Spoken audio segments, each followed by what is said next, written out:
Tara de retour dans les glaces.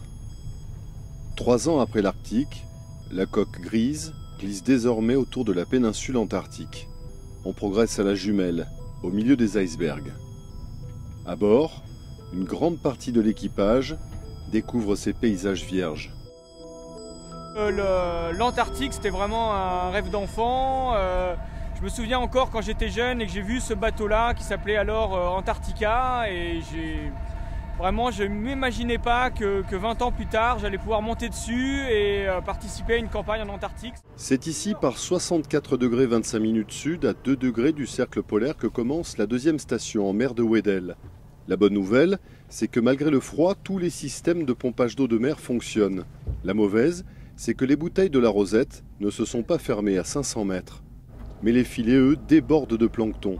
Le pack a commencé sa débâcle et sa fonte, la vie explose sous la surface. L'eau s'est libérée de la glace il n'y a pas si longtemps. Et voilà, ça a permis une production importante en surface.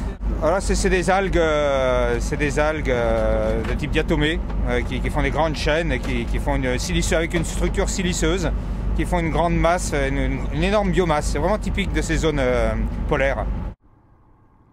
La présence de ces baleines à bosse montre qu'on est au cœur d'un véritable garde-manger. Il y a aussi du krill en abondance. Mais malgré le spectacle, il faut rester concentré.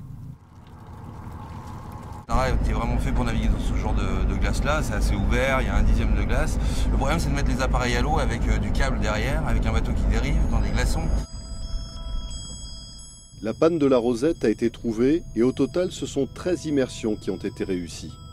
Mais pas le temps de pavoiser, à tout moment le pack peut se refermer, alors cap sur l'eau libre, car la glace a toujours le dernier mot.